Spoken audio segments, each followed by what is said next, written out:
Like all cheeses, mozzarella starts from milk. To assure good milk quality, the interior and exterior of tank trucks transporting milk must be washed after being emptied.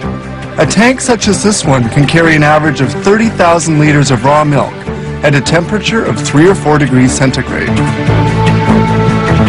Raw milk destined for cheese making contains 3.8% fats and 3.3% proteins.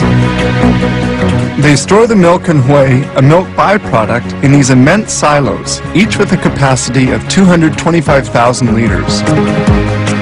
This milk separator extracts surplus cream to adjust the percentage of fat according to the type of cheese to be made.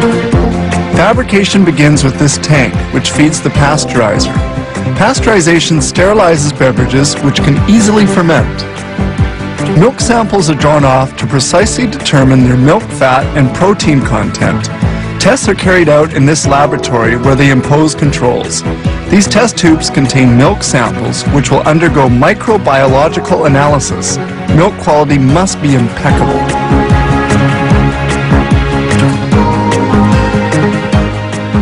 This is a curdler with a 25,000 liter capacity into which milk and other essential ingredients for making mozzarella are introduced, such as the enzyme rennet that curdles the milk.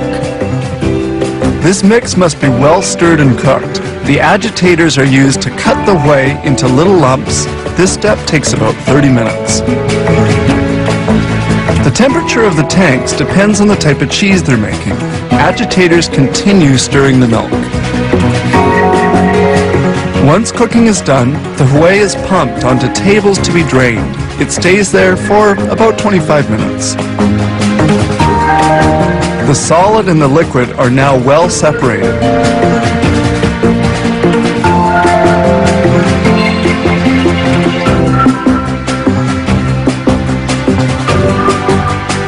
The liquid we see draining is called lactose serum.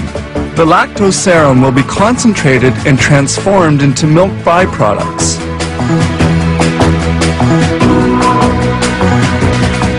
The water has been almost entirely extracted and the cheese particles are now sufficiently dry.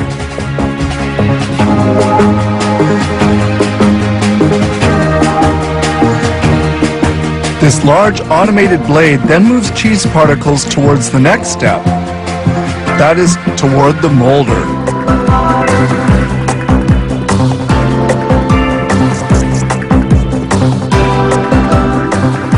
In the molder, the cheese is cut up before being carried to the cooker, the final processing step. It appears that this mozzarella has just the right texture.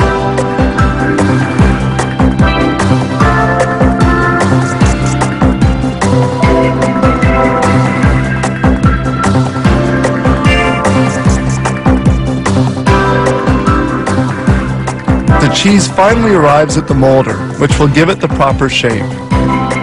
Each mold has a 2.5 kilo capacity and is rectangular. Brine, a salt solution, serves to cool as well as to salt the cheese blocks. The blocks are unmolded and fall into a brine tank.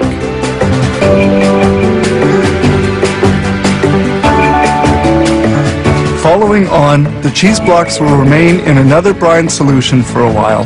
They are then carried by a conveyor towards another tank, where they will be immersed for 4 to 10 hours at a temperature of 2 degrees centigrade.